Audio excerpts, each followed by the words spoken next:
system does, it is an extension of the AI powered threat detection, wherein it will be analyzing data for the entire banking system, the entire organization system, and if some, you can say, something unusual is figured out in the verification, it will, an alert will be sent to the concerned department to recheck the thing. So this will basically, it will try to figure out if something is going wrong in the system, and in early stages itself we can detect if there is some abnormality. Best practices, how to deal with it, regular employee training, we should train ourselves as well, conducting regular audits. Of course, regular is a audit is a kind of post-mortem, because if something has already happened, then we go for audit. But in case there are pre-audits, or what I do is I'm a compliance and risk official. Before the audit comes to the branch, we go to the branch and we check for the records and data, and we advise the branches in case anything is not in order. So such kind of pre-checks are always beneficial to find out if something is wrong. Keeping software updated, update the software, keep the patches updated. Never download software which are from unauthorized sources, never go for free, nothing comes for free in this world. If you get a free software, probably you won't be getting updates, security updates precisely. Implementing strong password policies, of course, developing an incident response plan. Incident response plan, whenever there is a problem, we have to come with resilience. There has to be a return with the same vigor and same energy. So it's in SBI it is called BCOR, Business Continuity and Operational Resilience. Whenever there is a disruption in systems because of natural calamities or system failure for some other reason, SBI has a system wherein we can quickly come out of it, and we can keep providing uninterrupted services to our customers without any disturbance. Hardly it takes a matter of few minutes. We can arrange, we can have an alternate arrangement with some other branch, nearby branch, and customers can be redirected.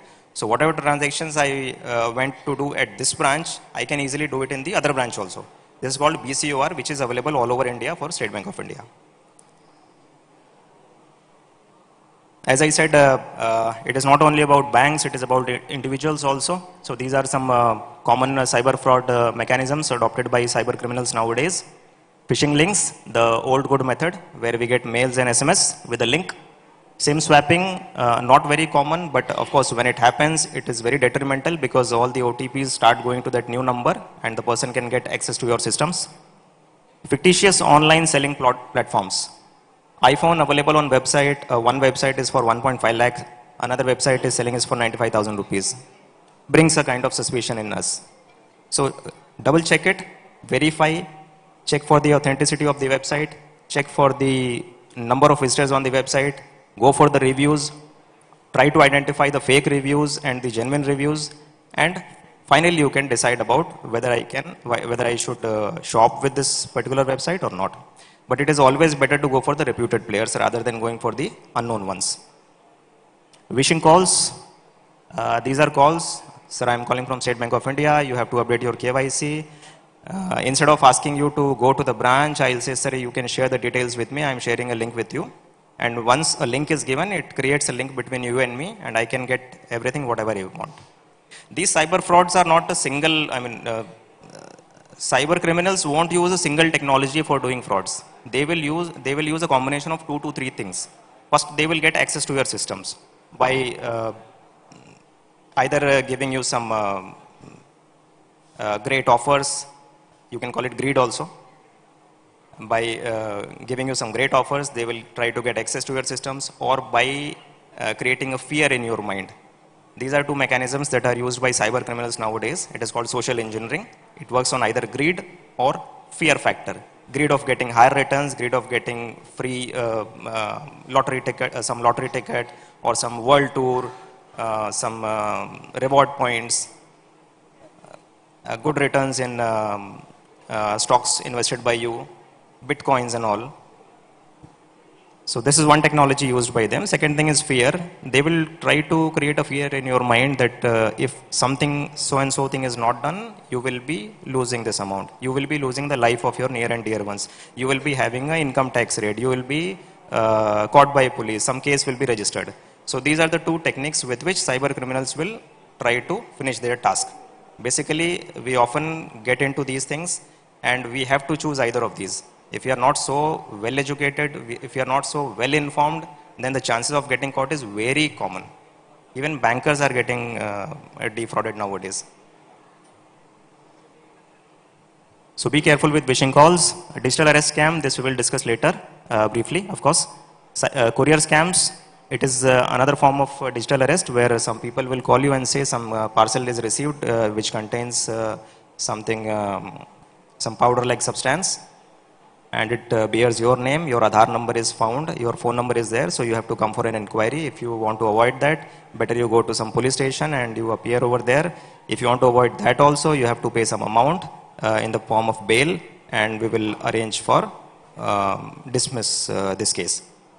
But please be mindful, any of the organizations who are into investigation, CID, CBI, even police department, they never do all these things in a digital way.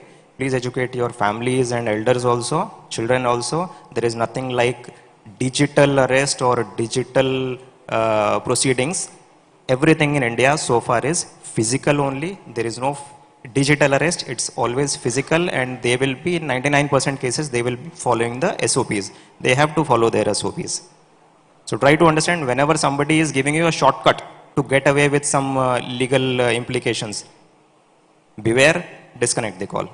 It is not going to cost you anything. Screen sharing apps like TeamViewer, fake details in search engines. Sometimes the search engines itself are fake.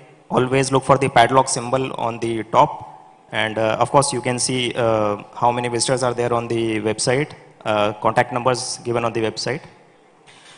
And avoid having any unknown or unverified apps on your system. This we have already discussed mostly.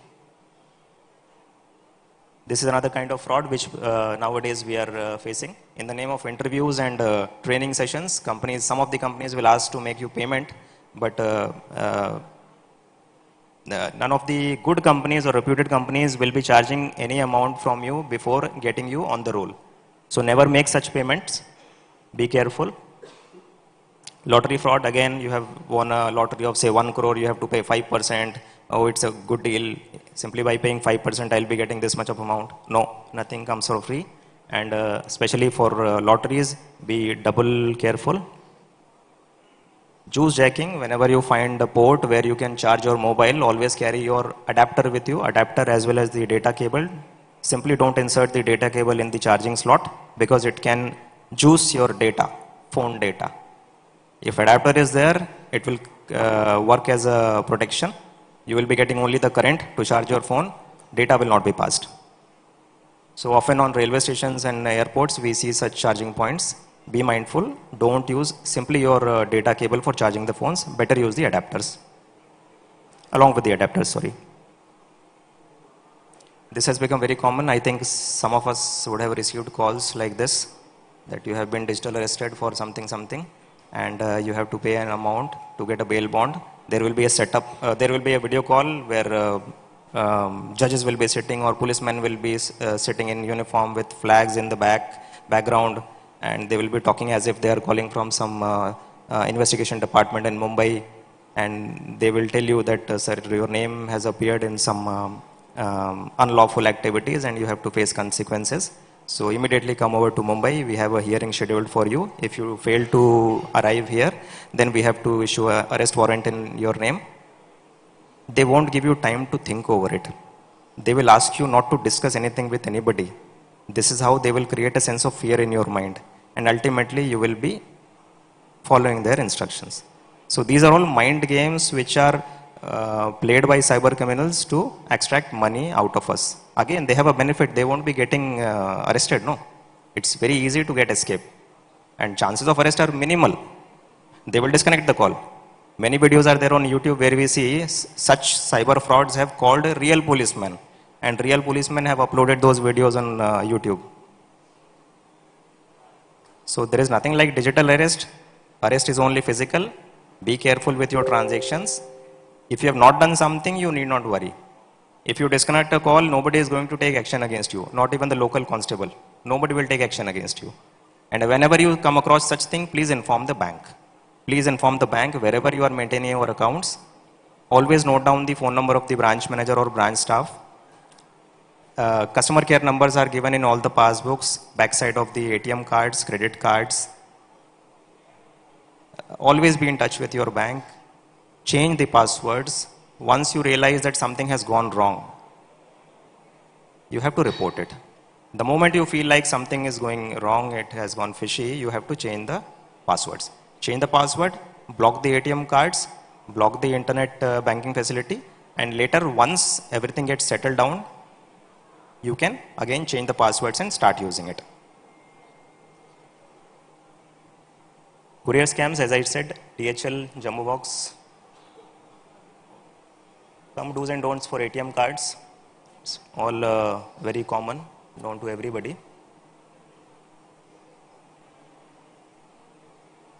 This is one helpline number given by our Government of India, 1930.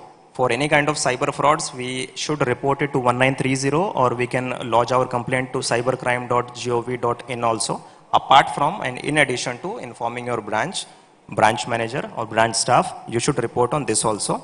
Once a complaint is registered on this, it travels down up to the last institution where the money has been transferred.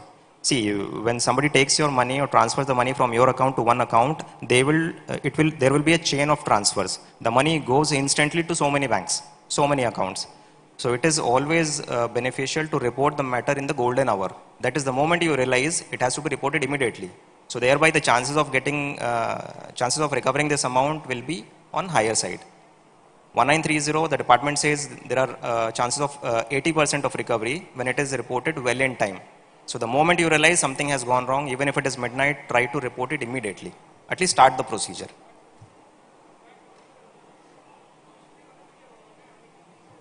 So simple, creating a password, auto lock, trusted network. Okay, these are some toll-free numbers of our bank, very easy to remember, 1800-1234, 1800-2100. The first one is actually very easy, 1800-1234. This is the customer care number on which you can make a call and report to all sort of cyber incidents or all sort of service requests also.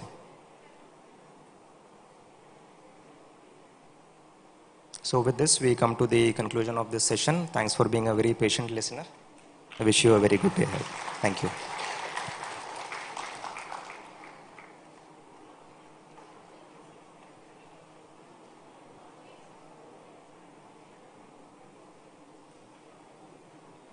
Thank you so much. Now I would like to request Ms. Elaborisi, Deputy Collector, Tamil Nadu E-Governance Agency, to please come on the stage and felicitate our speaker today, Mr. Abdul Qayyum.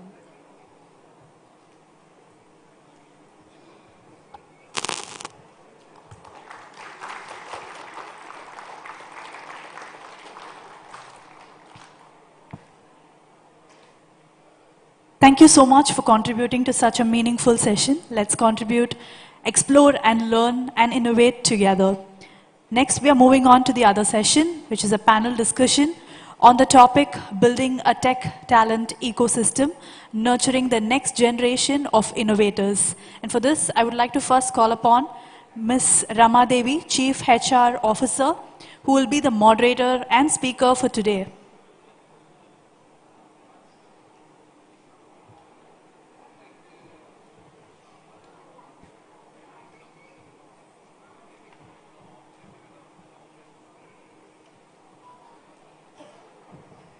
Before we move on to that, we'll take a 5-minute break and we'll come back to this panel discussion. Thank you.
Test చేయి.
May I request all of you who are standing behind to please come forward and fill the seats in the front.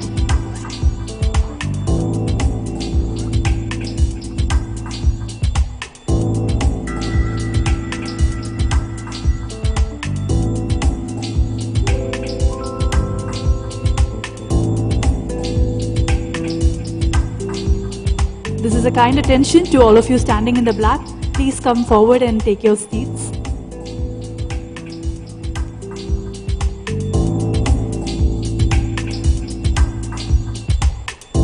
Now we are moving forward to the panel discussion on the topic Building a Tech Talent Ecosystem, Nurturing the Next Generation of Innovators. And for this, we have a moderator and speaker, Ms. Ramadevi, Chief HR Officer.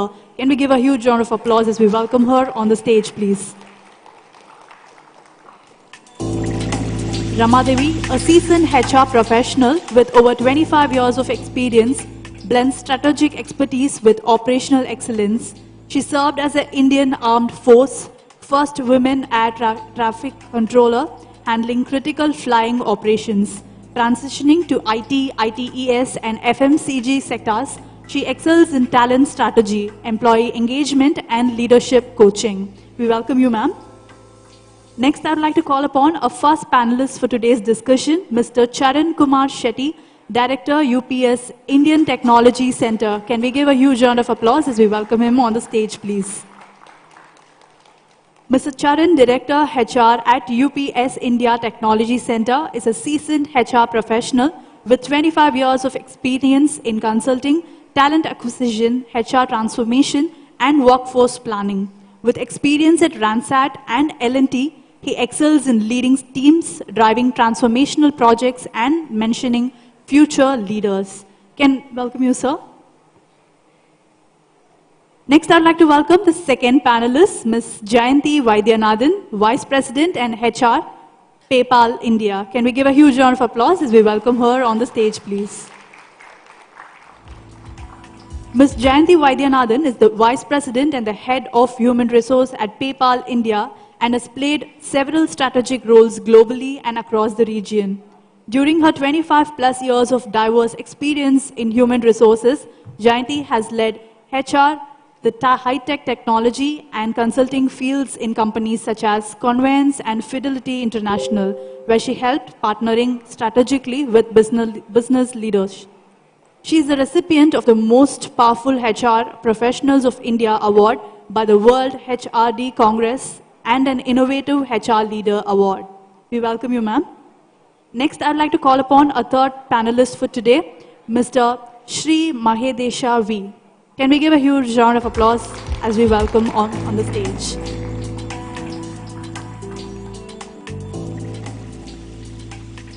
Mrs. Sri Mahedesha V is the Jurisdictional Director of Software Technology Parks of India, STPI, Chennai, under the Ministry of Electronics and Informational Technology, Government of India. With over 24 years of expertise, he plays a key role in administrating the STP, EHTP schemes for promoting software exports and developing the startup ecosystem in Tamil Nadu, Pondicherry, and Andaman and Nicobar Islands.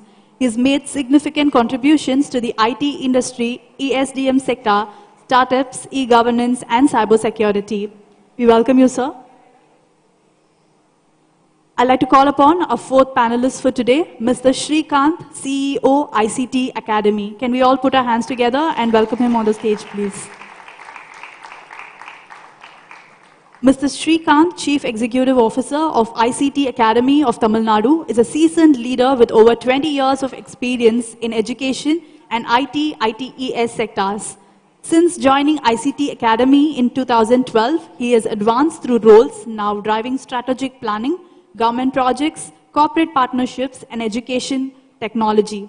Passionate about bridging the industry academy skill gap, he promotes digital empowerment, entrepreneurship, and career development.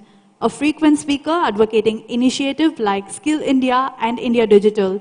He excels in programming management, partnerships, and government relations. We welcome you, sir. Over to you, ma'am.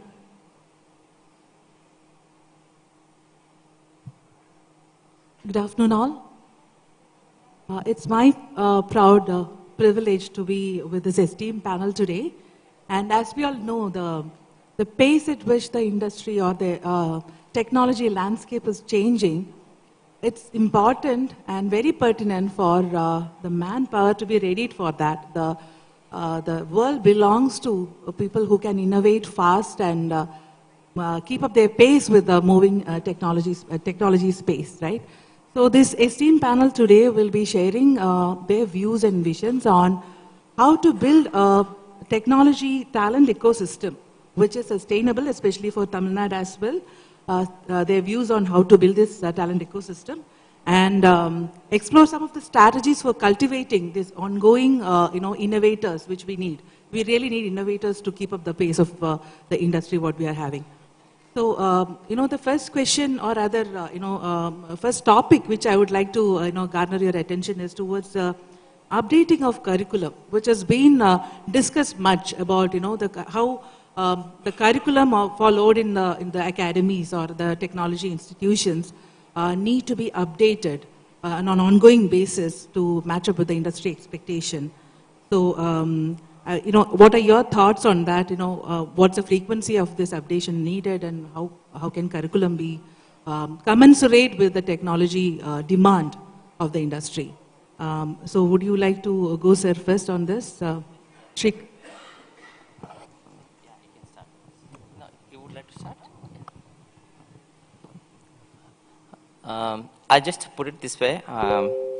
See, we are living in the cusp of, transformation of digital journeys, be it in, personal life and business journeys. First and foremost thing is, I think, with a lot of disruptions which is taking across the industries, okay, we should be very cautious about oneself in terms of, we should not be forgetting that we are human beings. It's the first and foremost thing. Because that's the one thing, because we are connected with the emotions, feelings, all that, right? So with that, I think very important that one has to be for oneself in our lives. Coming to the digital era, so I think tons of data is available, and we are actually not with us, especially students. I am feeling that in this audience is more of, I'm sure that more than 60% of the audience is actually students from various esteemed organizations, institutions. I would like to say that so you please be balanced in terms of what you learn and make your foundations digital learning very, very solid in terms of basics. So having said that, these two things, balancing, life as well as the technology learning. So from the point of view, your question is basically how do you make the school, our institutions syllabus much more oriented towards making them industry ready kind of a thing. So the thing is, our institutions by and large, we are actually regulated by, UGCs, okay, MHRD and all. So we are actually going with a kind of a framework under which Government of India or concerned bodies actually put up the framework under that need to be, every syllabus need to be put into place. I feel that I think some autonomy also need to be given in terms of how do we, basically institutions make their own syllabus in terms of going with the industry, what market demands are, and how we can cope up with kind of a demand and supply kind of bridging this gap. That is a kind of autonomy because most of the institutions today are actually being autonomous because of this reason. So I think they have a lot of, they're actually well ahead of the curve in terms of, those actually not being autonomous. But at the same time, the catch is, the flip side of the being autonomous is that how do we make up the students? It's not like just making factories and creating labors, techno labors. It's not like how do you make 360-degree person? How do you make that kind of a thing is very important at the same time to have a holistic development because the workforce need to be leaders tomorrow. How do you make that journey happening? I think that that's how I think. With that, I'll leave it to. Sure. Thank you, sir. So, Shrikant, I would like to pick your brain on this because you have been a conduit between the academy and industry. And what are your views on the curriculum updating and what should be the pace or what are your thoughts on that? Good afternoon, everyone. See, just to give you an add-up, that ICT Academy is there since 2009 and 2008, and we have been finished 16 years of our journey. You can also visit our booth inside. So what I'm trying to give you, the perspective is that on the curriculum design, most of our services are endorsed by industry only from day one. So example like Oracle or a Salesforce or Fortinet networking, name any IT company, or giving their curation of their contents, everything to us. We are training the faculty. Through faculty, we are training the students, getting them the international certification, by which they are getting into the employment quotient. Just to give you a small example, that a company like MongoDB. MongoDB is almost similar like Oracle. They have a program called DBMS, which is the most sought after now. You name any company like Zomato or Swiggy, any of them are used, the backend platform is used by the MongoDB platform only. So that is a new norm and most of the companies are using. What we are doing is that for the product whom we are trying to position with the colleges at large, making the student ready, the users of MongoDB are recruiting those students. This is the first intervention. Second, if any of the colleges are here, want to really add up a new curriculum, we have a set of courses which are all industry-based courses. Autonomous colleges can straight away add up into their curriculum, no problem. Second is that with other Anna University colleges, you can have through BOS or this thing, you can take an approval and do it. So as the moderator was telling, our DNA or our paradigm is only the industry-based curriculum. So we have been nurturing, we have been changing it over a period of 16 years. And if you say Microsoft BI or Azure, which is also offered in a platter to the faculty and to the student. You name any technology, including we are talking to a company called Snowflakes. We find Snowflakes technology is very much used. A lot of industries are taking. We are gone into that. We also realize that AVGC, animation, visual, gaming, comics, which is a new norm, that a lot of companies are hiring. So we also gone into the domain. So whichever domain we feel there is an intervention required for a faculty or to a student, we can do. This is the first step. Second, as the industry people are sitting, we are tied up with each and every industry in the market, starting from Infosys or HCL, any company you see, they are tied up with us. They give the pedagogy, content, everything.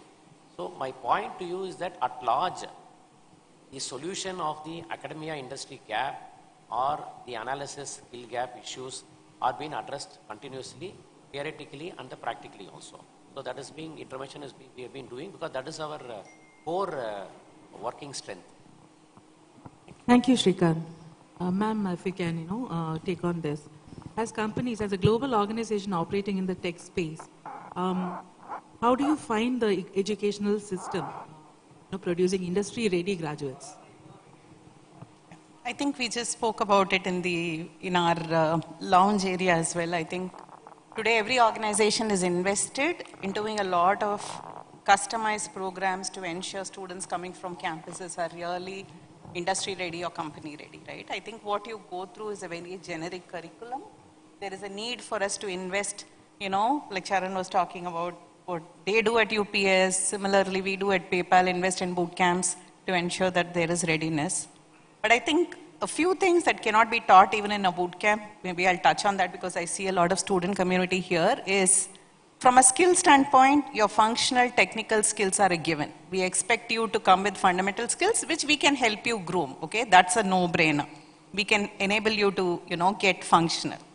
But what we see as a gap today, every company is going through a transformation today. You take a business, and India is booming, with such stories. So how do you understand, not just know what you want, but have the attitude and the aptitude to get to what you want versus focusing on obstacles along the way? Many a time when you're going through transformation, the workforce has to rally, right? We need the entire organization to walk with us on that journey. And more often than not, we end up spending time not in developing products, but ensuring that people are, with us in this journey versus just saying, oh my God, this will not work, that will not work. So develop a mindset to follow. I know you have to ask questions and be open about it, but also develop a mindset to follow. We had one of our values long ago, which was debate, decide, and deliver.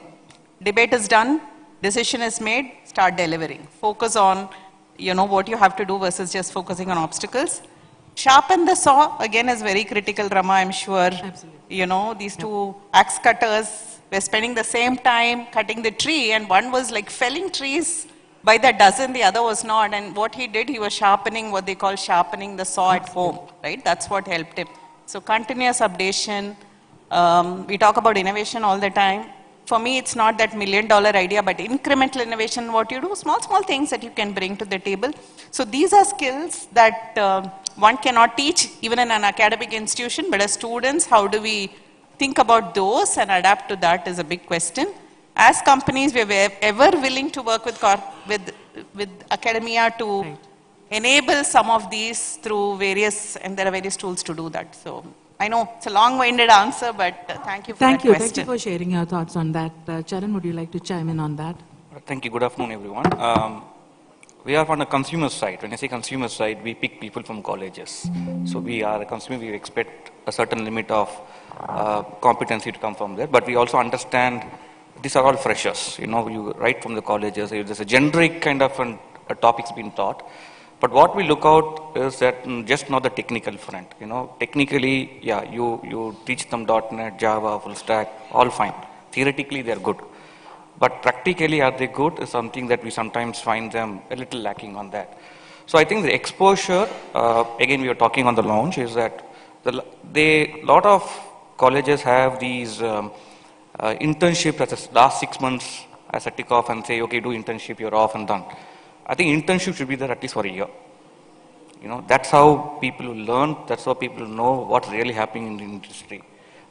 When we picked up a couple of people from few colleges, and of course, it's not that we don't go for city-based colleges, but we are very clear that we want to hit Tier 2, Tier 3 colleges, because those guys, we find them a little more commitment level there, they're a little more agile, because if sometimes when we speak to students, they say, I want to do a job only in AI. I want to do only machine learning. They're not agile. I think that is not going to work for you guys. I think at least first formative years of, let's say 3-4 years, a student community has to be very, very agile.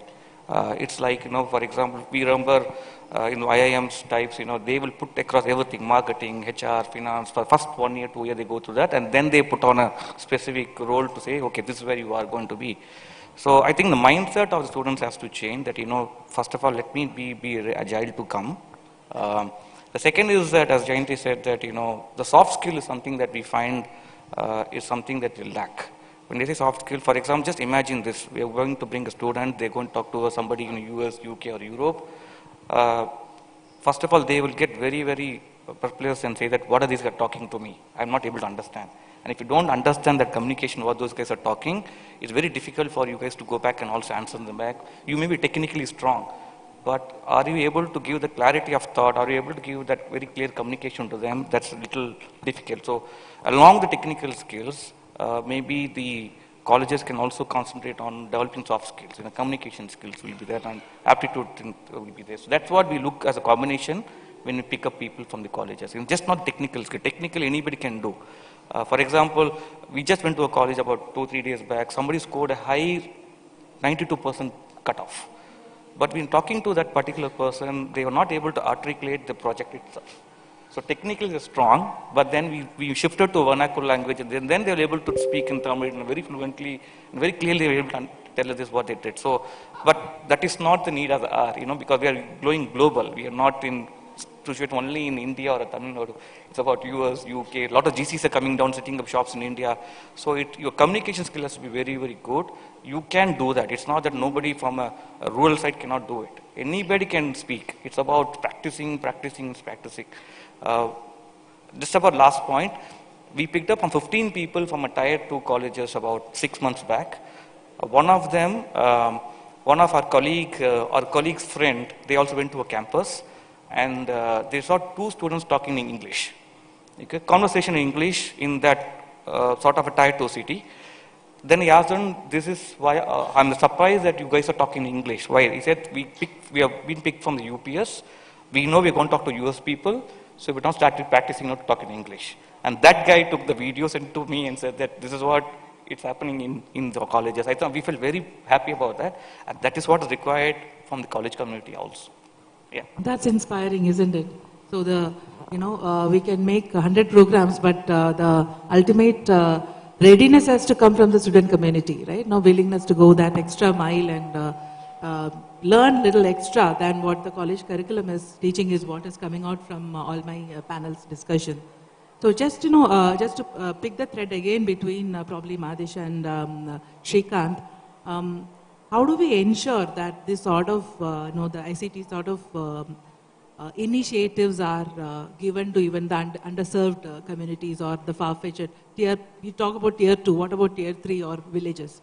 So is there any direction from the government so far to take these sort of programs into lesser or other remote places of our country as well, because we are being a very, very large population here.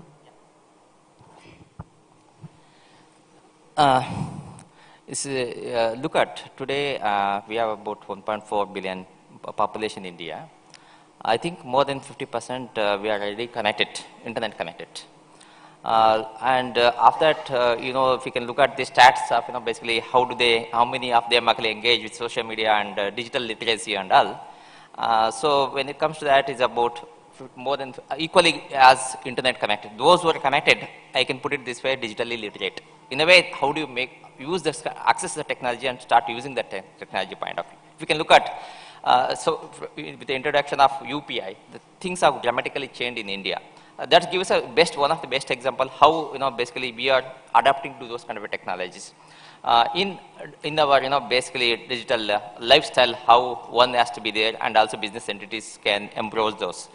But having said that, Government of India looking at the very important aspect of digital in our society to uplift them, and also making individuals digitally literate. A lot of programs have been unveiled. So, for example, if you have to look at National Skill Development Corporation is one of the entities actually closely working with the Government of India to skill building programs, and some of the programs like Atal Incubation Centers, Atal Tinkering Labs. Basically, Atal Tinkering Lab is to millions of students. They want to get engaged in create a curiosity about digital journey, and then get embraced, basically create a kind of a curiosity and interest in making sure some kind of a prototypes in their kind of a college schools, in the elementary school itself, and then build building blocks about that, and then start taking about. The moment actually the kids, the school goers get interest about it, actually they'll create an interest and then take it forward in terms of digital journeys. How do they become very technocrats and then eventually becomes the expert in that technical domains. So digital literacy, a lot of rural digital literacy rate, ITI, diploma levels, all that has been going on, and Government of India's like Pradhan Mantri, there is some PM VYS, okay. Kaushalya Yojana, Pradhan Mantri Kaushalya Yojana, that is also one of the important program, and Pradhan Mantri's apprenticeship program. So most of the students may not be knowing about these apprenticeship programs and this kind of a scheme. SID is also there. Skill India Digital Hub, like Skill India Digital Hub. So see, there are many programs, we can look at that. It gives a lot of about digital, how one can make use of the kind of technologies. And yes, government is very pushy in terms of making sure that not only taking this network access to the digital in terms of BharatNet and things that making the internet available in the rural side, but at the same time, how do we make them digitally connected and digitally literate? So there are many programs. I would request.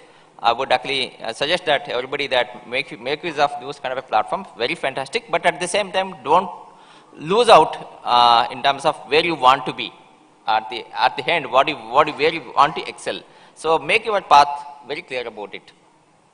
Thank you. Shrikant, would you like to add on anything on that aspect of, the government outreach programs to reach out to the students of remote students or in remote areas, or from the industry perspective also, like, were you having any programs to connect with such, underserved, areas of our country?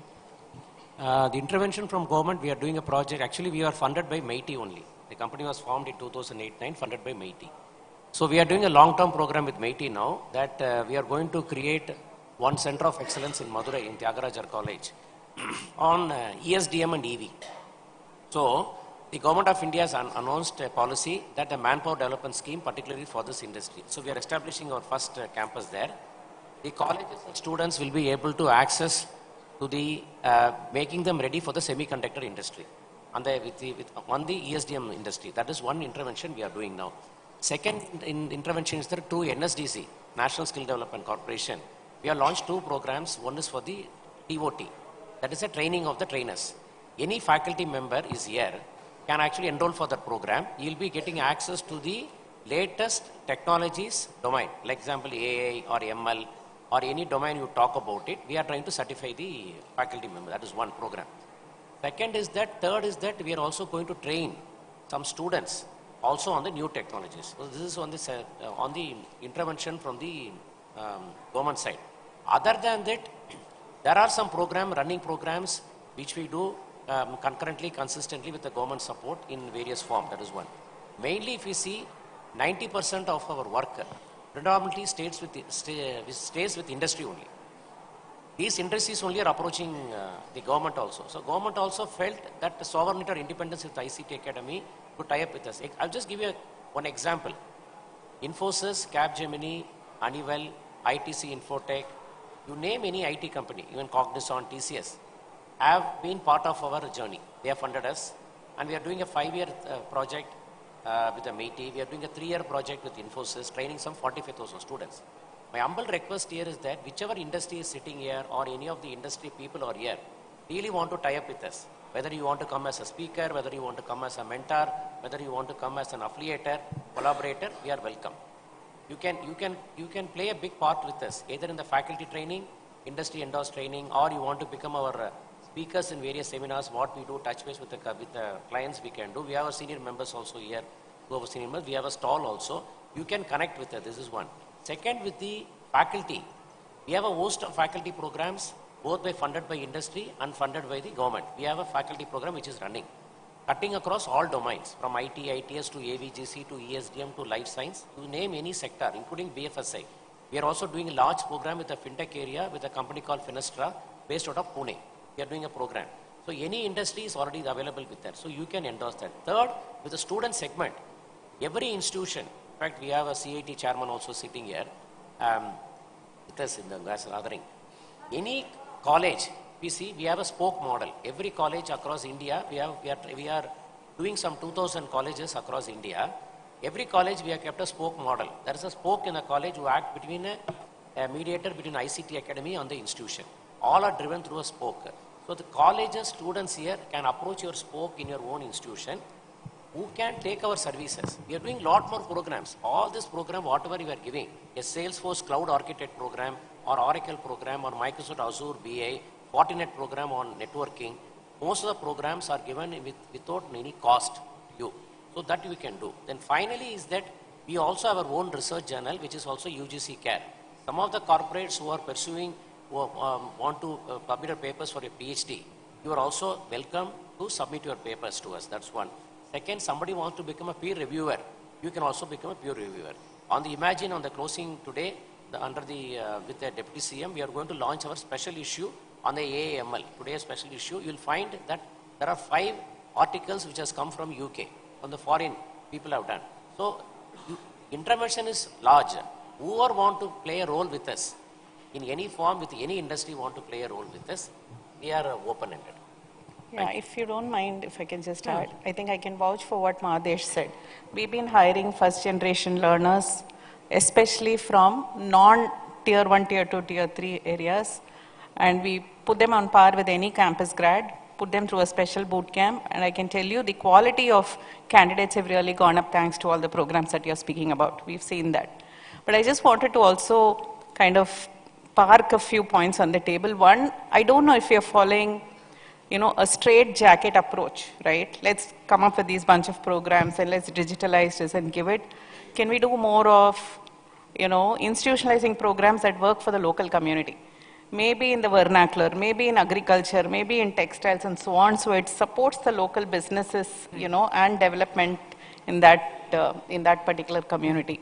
Second, I think like many of the countries, especially Southeast Asian countries, which mandate a year of military service or jury duty, can you consider looking at, if not 1 year, at least a few months in one's lifetime where people like us can go, the student community can support and spend time integrating the community, because they're all first generation learners. I mean, you don't have parents who are educated. None of them are educated as, for most parts, right?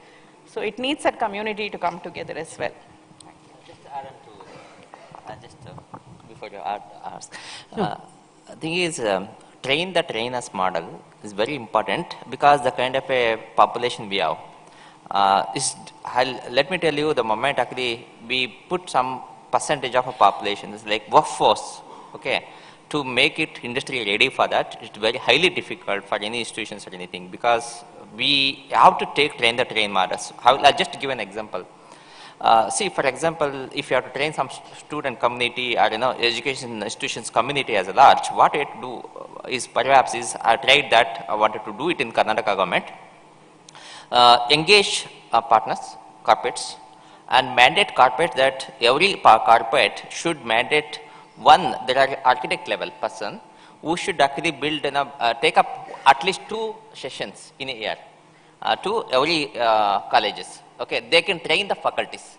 The faculties will train faculties and students of the final year degree. They will actually train other students. Okay, and you can create a kind of a portal for that. And the moment actually government mandates this, I'm sure that corporates, hand in hand work with academics. Academics actually is kind of a spillover mechanism.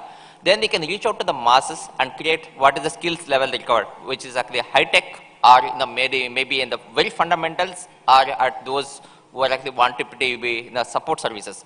You can navigate those kind of things, and I am feeling that the corporates who are in the, actually if you want to create high tech, this one, engineers, I think architect levels, which is actually very, very less to find out in the industry.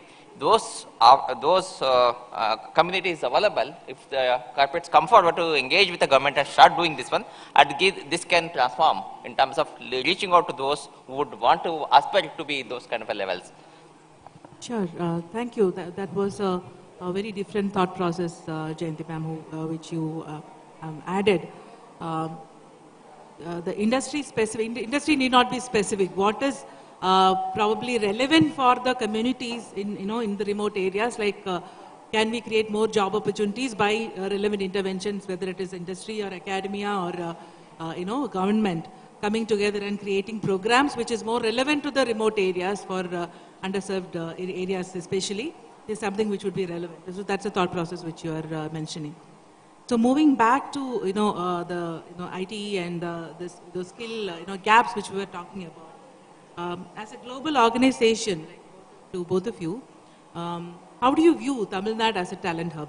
It's very specific to the state we are in. What are your observations about Tamil Nadu as a talent hub?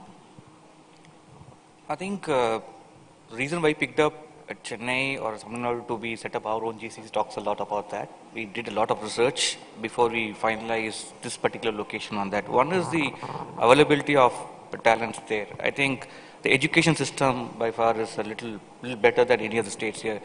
I was talking to a candidate a couple of days back, and then she's typically somebody from the north, and she had done education in Chennai for last 10 years. And we said that why? Then she said that the education is better here than there. So I think it's already established fact that we will have a good education systems in Tamil Nadu. We'll also have a good talent coming in. But what we also seeing now is that, we may need to expand it beyond metros, for Chennai and kind of thing. So it needs to be a tier 2, tier 3. I think again, to reiterate my point earlier, we need people who's not a fly-by-night operators. Come join, experiment 6 months with this organization. I don't like the job, let me go. That is a little more higher in some of, for example, Chennai city.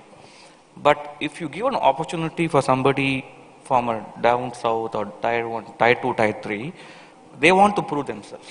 That is where we want to leverage on, and that's where we want to give them more kind of inputs on that. And I think the talent, they're very, very eager, very hungry to make a mark. Only thing that we have to tweak is how do we mold them before they come and join us. Again, that's very critical from a part of every organization that we need to do, whoever hires from colleges.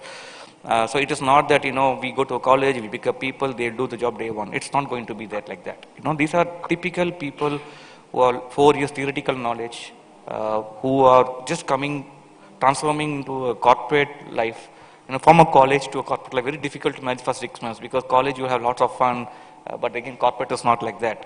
It's a fun in corporate, but then you have to also work along with the fun as well. So the transition to move from a college life to a corporate life, that's something that we need to handhold people on. But I think if we as a corporate take responsibility to ensure that whom we picked up, because we don't pick, by seeing 10 people, we don't pick 8 people. To pick up those 50, 60 people, we could have seen some 600, 800 people. They could have gone to different assessments, then we picked up. The responsibility and accountability is on us to ensure that they are successful. I think that's where whatever the colleges will teach them, whatever the students will learn, we also have equal responsibility to do that. But whatever we've seen is that talent community in Tamil Nadu is really good. I think we will be expanding it in coming days as well. I think that's where we picked up this location also. So it's no doubt this is a place that a GCC has to be there. Excellent. That's great news. That's great news. No, I'll just quickly add that we have a very thriving software development center in Chennai. We've just signed an MOU with the Tamil Nadu government where we've committed to hiring more 1,000 people for niche jobs across 3 years. So we feel really supported, with the current programs from the government, and the skill development programs are also kind of complementing the story. Like Charan said, 20%, I was just reading an article, 20% of the engineering population comes from the state. Great colleges. I feel the one issue that we had earlier around communication is getting better. I also feel there is global sensitivity and cultural orientation a lot more in the talent we pick up in Tamil Nadu, for sure. So those are all the parks, the IT parks and all that, there's space, and the government is reaching out to us to, kind of incentivize companies to come and settle, come and do work here. If there's one thing that I would see for us to get better is definitely, I know with metro and all that's getting better, but infrastructurally and commute, if you come out of the airport, I want my city to be like as green as some of the other cities, model cities, and clean and so on. And so that we can also attract a global community a lot more. Global talent yeah. And while we are great at fundamental technical, communication is fine. I think leadership, strategic thinking is where I think we tend to invest a lot more. So would request if the government as well as the colleges can really leverage corporates as well. It's a joint kind of complementary action. We're here to support, but that's a few areas that we need to focus on. And of course, a startup community. How do we make it as thriving as some of the other states? Right, sure. While we look at for technically these are strong, you also need to understand that when these guys after 5-6 years, the aspiration to get in managerial level. I think that's somewhere we also feel that there's a little bit of a gap. So if if this could be also part of a curriculum in terms of, because the corporates, we do a lot of leadership skill development programs where we bring people in for people experience and people who are at CXO levels also, we send them for leadership learning. So if the government can also invest a little bit on that, and colleges can invest on infusing the curriculum itself about leadership skills, I think that could be really, it's basically a good combination of, there are leaders can be made. It's not that they're born, so you can really make it up, but that's something that we also wanted to see if that could be a little bit of support and help from the government on this particular front. Sure, thank you. So those, If the time permits, I will just touch upon.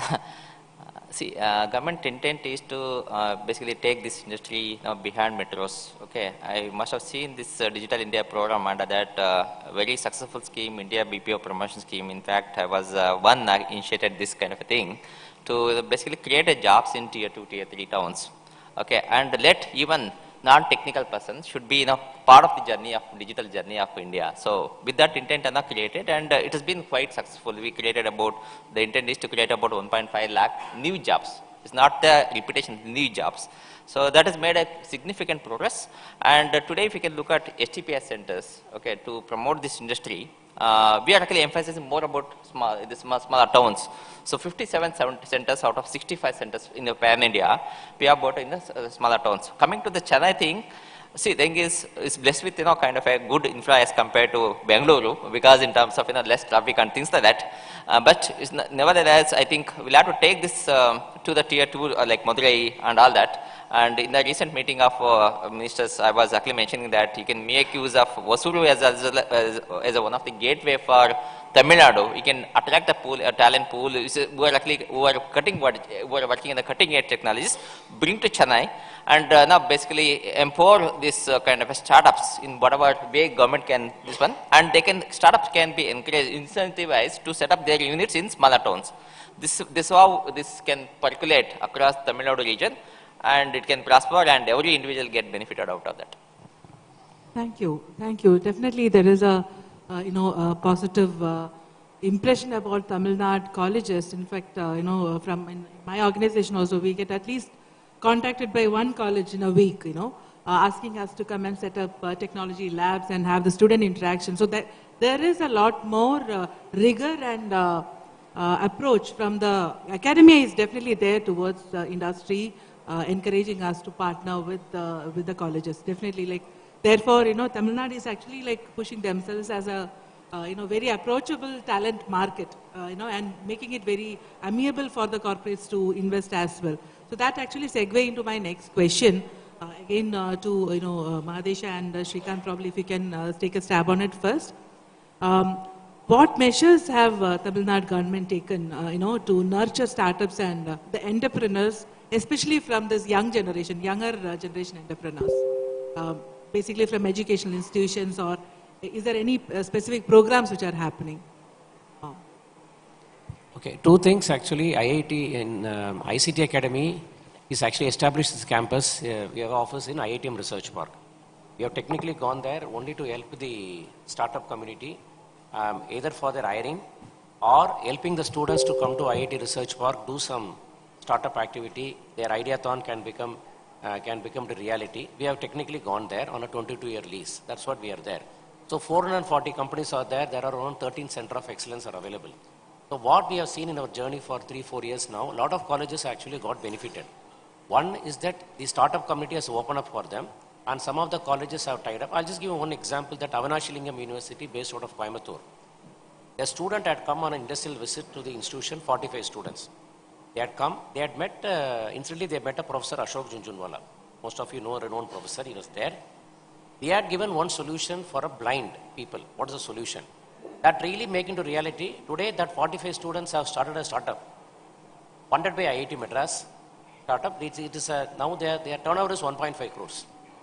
Startup with a turnover of 45 lakhs. We have seen into our face-to-face.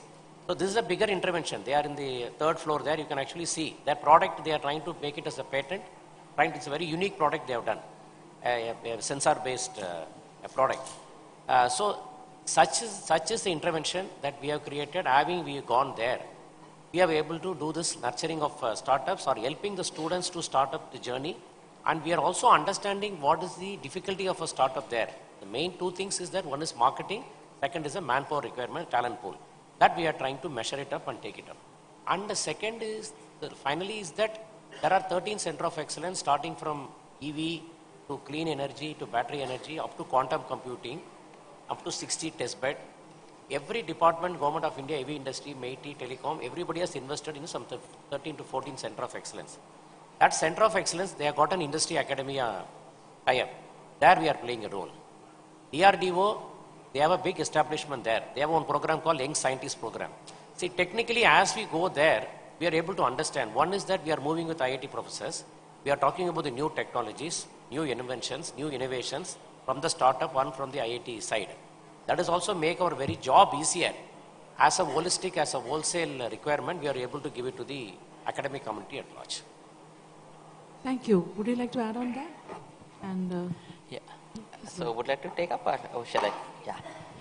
See, STPI and MeitY will set up 24 Center of Excellences. We are not calling it Center of Excellence, we are calling it Center of Entrepreneurship. The focus, very focus is not only building technology, how do you make entrepreneurship journey. So how do you give holistic kind of a support in terms of mentoring support, industry connect support, marketing support, as well as seed funding supports, as well as accelerating term in terms of Series B and C kind of funding accessibility. All that we have 24 Center of Excellences. Each of them actually having very niche areas of domains like you name it anything, AI to IoT, cloud security, cyber security, blockchain to all that technologies. So each one of actually doing very good in terms of creating this one. We created about 1,500 startups. We generated at least if we can take about 10 into this one, it will become a 15,000 employment has been generated.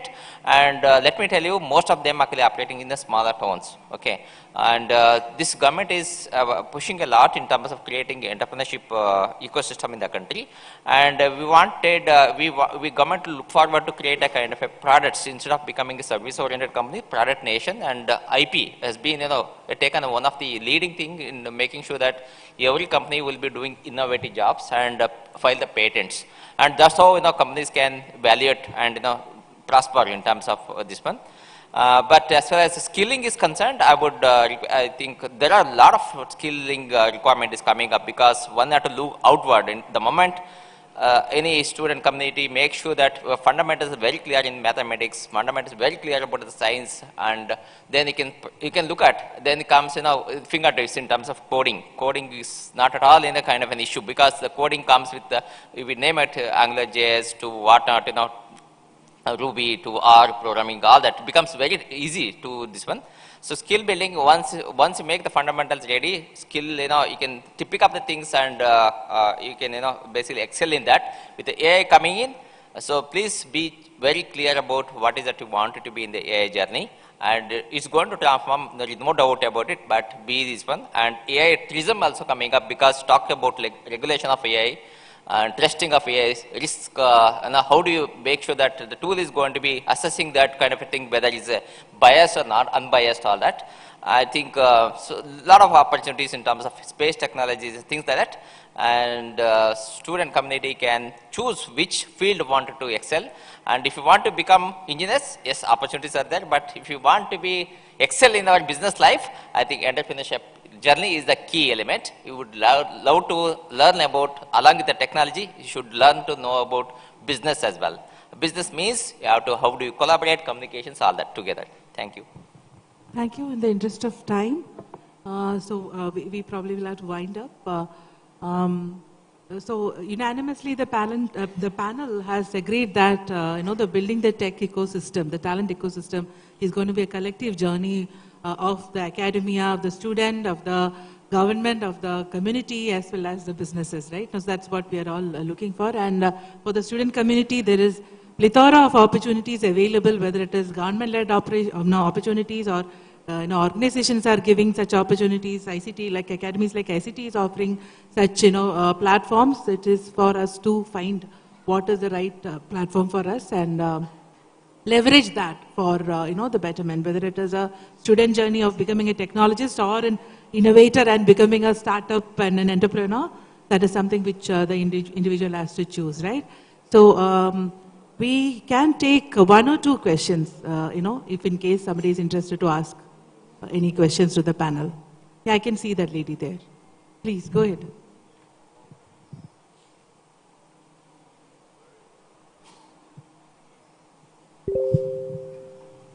Good day to all of you. Before I ask the question, I am Kaushika. I'm a final year studying in Savita Engineering College right now.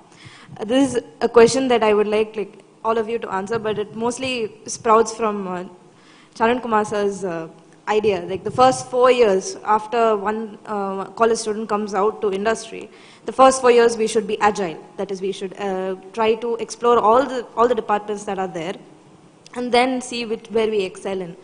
The question is that would it cause an overload of knowledge which may further bring in confusion? Would that be a bottleneck for freshers, or is there a way to curb that?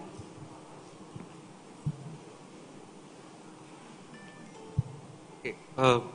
Thank you. That's a nice question. When I say agile, the mindset of the students sometimes when they come out of college is that they are very fixed on one specific domain. Okay? So what I was trying to tell is that don't have that mindset. Okay? You may be good in AI, for example, but if somebody is given an opportunity to work on something else, explore that also. Maybe using this particular knowledge, you can do well there also. But at the same time, our organization also is going to observe what you're good at, what you're not good at. Right? The moment you maybe down to 2 months, 3 months down the line, when they also see your interest level, they may come back and say, hey, this person we picked up for this particular domain, this particular skill set, but I think he or she is good in that as well. So why don't we move there? So nowadays organization is very, very flexible. So as what we want you to be agile, the organization is also agile in ensuring that people we can move on people as well. For example, in our UPS, we have mapped everybody to a specific skill sets and domain. So we know exactly how many people are in .NET Java, how many people are on full stack, how many people are in Salesforce, and the 40, 50 people whom we picked up from colleges, we also know them, what are they good at, what did we get training from, and where we can move them after 6-7 months.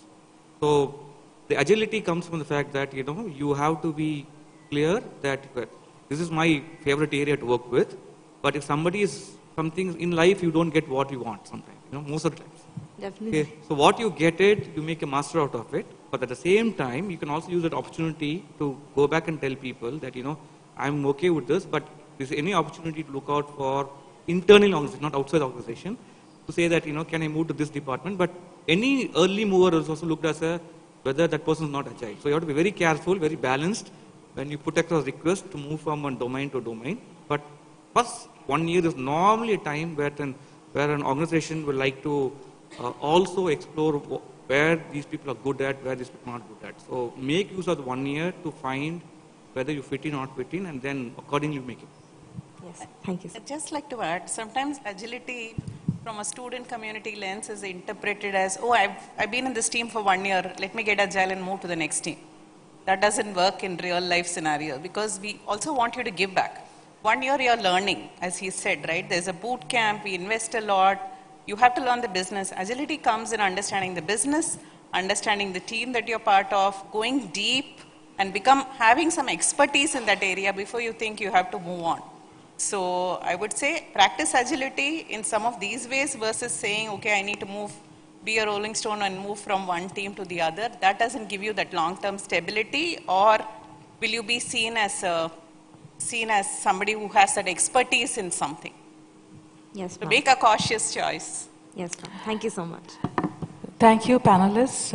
I think we have a time check and we need to wind up our conversation. Thank you very much for each one of you sharing your thoughts, and it was very invigorating for us to revisit some of the oft-repeated conversations or topics. But definitely, when we talk, we get a new idea or a new information which comes through. And hope the discussion was useful for all of you students. And please feel free to reach out. Like, we'll be here for some time. And in case of any queries, they can come back to us off stage. Thank you. Thank you, Rama, for keeping us together. We've been an enthusiastic panel, but you kind of gravitated all of us pretty well. Thank you. May I request all of you to please stay back for a few minutes? I'd like to request Ms. Sumiti, Deputy General Manager, ELCOT, to please come on the stage and felicitate all our speakers today. Can we give a huge round of applause, please? First, we have Ms. Ramadevi. Can we put our hands together? Thank you. Next, we have Mr. Charan Kumar Shetty. Can we please put our hands together? Next, we have Ms. Jayanti Vaidyanathan.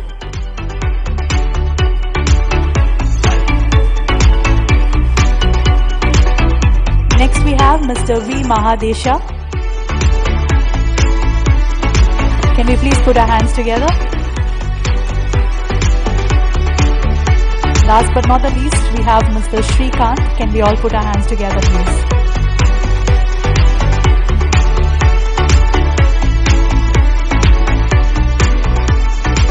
Thank you so much for sharing your thoughts and perspectives.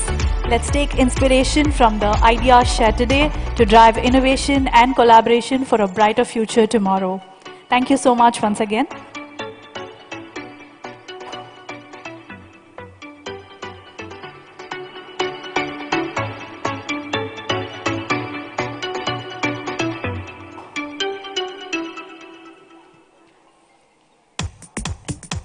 In another 5 minutes, we'll have a panel discussion on the topic From Tamil Nadu to Globe, Beyond Borders, Expanding Tamil Nadu's Digital Workforce.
May I request all of you who are standing to please be seated.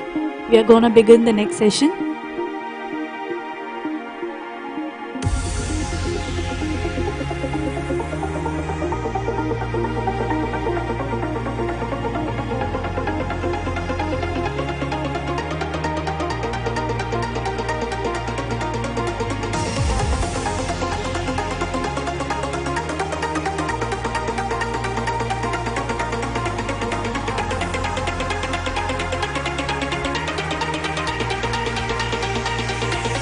May I request all of you to please be seated. We are going to begin the next session.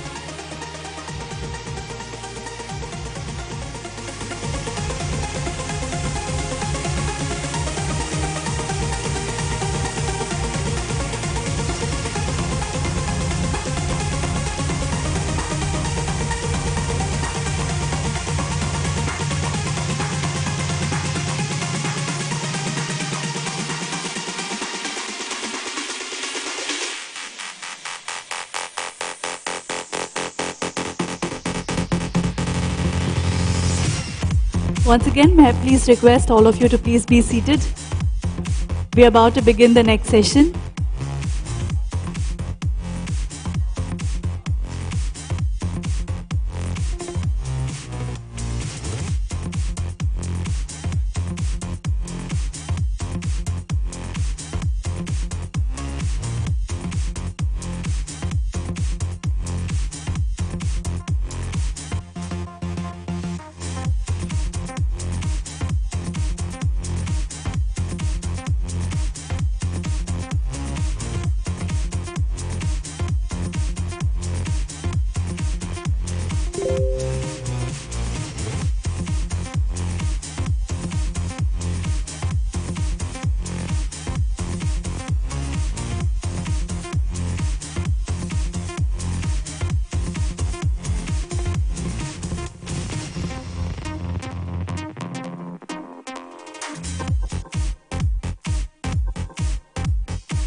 May I request all of you to please be seated? Thank you. Now we are moving on to the next session, the panel discussion on From Tamil Nadu to the Global, Beyond Borders, Expanding Tamil Nadu's Digital Workforce. For this, I'm going to request the first speaker to come on stage. And for that, I'm going to invite Mr. Cornelius Conlon, Managing Director, Merit Group. Can we all give a huge round of applause, please? He is the Managing Director at Merit Group, a leading provider of digital transformation and technology solutions. With over 20 years of experience in the technology and consulting sectors, he has built a successful career, experiencing marking and by a strong track record in strategic leadership, driving Merit Group's growth, helping clients navigate complex digital transformation and delivering innovative solutions. We welcome you, sir. Next, I would like to call upon Mr. Unikrishnan Anil Kumar, Senior Director, Head of Delivery, Explio. Can we all give a huge round of applause as we welcome him on the stage, please? He's a senior director and head of delivery at Explio, a global technology and consulting firm with over 2 decades of experience in leadership, project management, and technology delivery. He's responsible for overseeing the company's delivery operation and ensuring seamless execution of clients' projects. His expertise spans solutions across diverse industries. We welcome you, sir. Next, I'd like to call upon Mr. Kumar Rajagopalan, Vice President and Country Head, India, Dexican. He's a transformative leader with over 30 years of experience. Under his guidance, Dexian has achieved global growth, redefining global capacity centers through innovation and operational excellence. Starting as a chartered accountant, he transitioned seamlessly into technology, leadership, enhancing financial modeling, ERP systems, and successful mergers. We welcome you, sir. Last but not the least, I would like to call upon Ms. Swarna Sudha Selvaraj, Global AI Talent Development, TCS. Can we give a huge round of applause and welcome her on the stage, please? She's the Global Head of Talent Development at TCS AI. Cloud is a vibrant HR leader with 20 plus years of experience. She established AI Cloud Academy, pioneered the Making AI Real model, and drove TCS to lead the data and AI certifications, transforming challenges into opportunity. We welcome you, ma'am. Over to you, sir. You can begin the session.